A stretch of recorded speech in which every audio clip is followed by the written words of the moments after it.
copy of the tape? We don't release, well, it wasn't a 911 call. Radio traffic is under MPD. You have to put in the request with MPD. Oh, I'm putting in a request right now. Yes, I'm we not can. MPD. Yes, we can.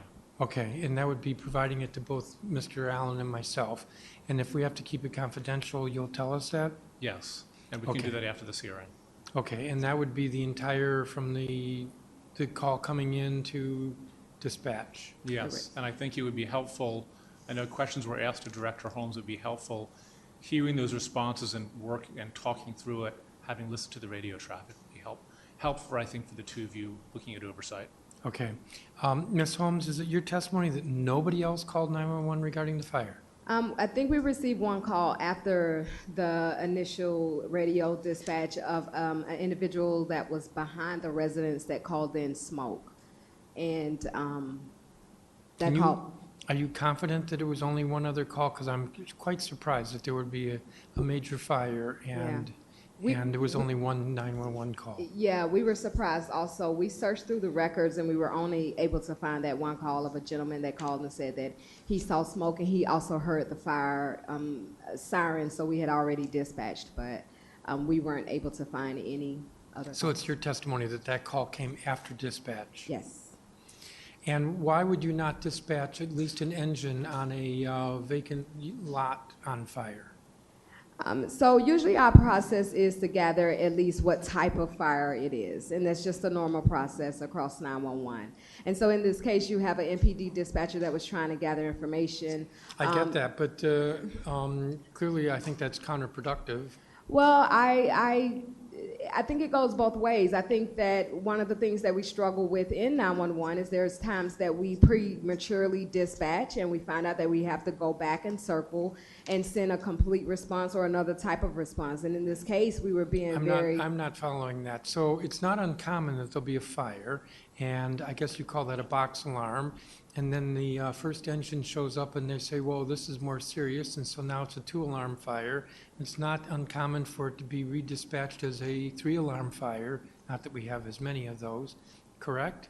So fires do get changed in their dispatch. They do get changed, but I think that is very key for us in 911. We are the triage system of 911's calls, and so if you Did you receive have reason to doubt that there was a fire?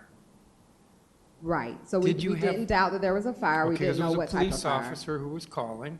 I mean, I just know from personal experience that there must have been 5 pieces of equipment that showed up at my house, and that was not a house on fire. Right. So it was quite an event, Chief. You may have heard about it.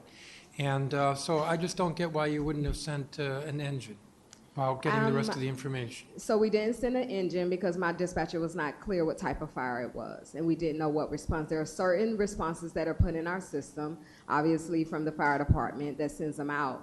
I do want to add that this is not something that we are completely not conscious of. The fire chief and I have both looked at this and talked about that if we receive a call, are we both comfortable with just sending an engine out? I think in this case, the very first engine that got there was a rescue engine, and if I'm not wrong, that was actually what was needed. Yeah, but that was after the full dispatch. Right. So you, at that point, and that's just because the rescue was able to get there first. That's the only Right. reason. They weren't dispatched Right. quicker. But they were dispatched. They wouldn't have been dispatched if we would have just sent an engine. I understand.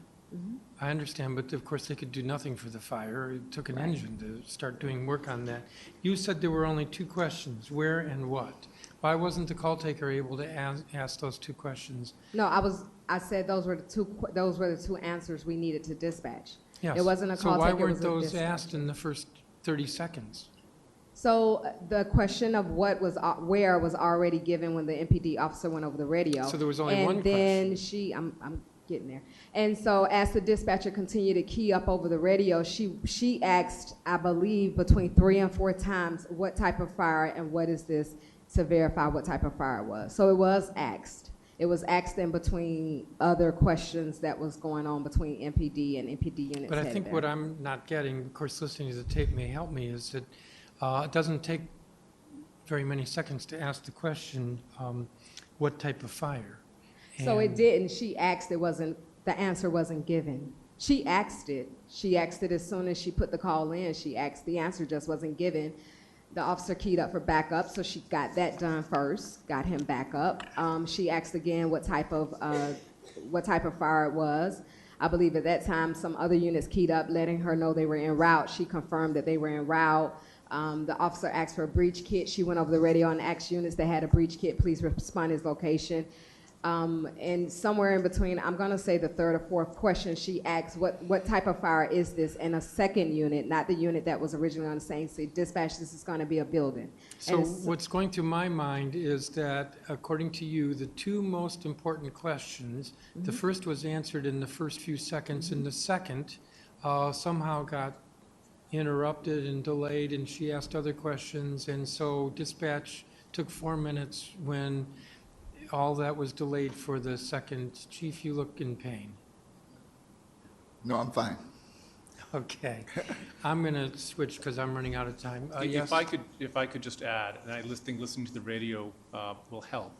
A police officer is on scene. As he is talking to OUC via the radio, he's actively trying to save people from the building.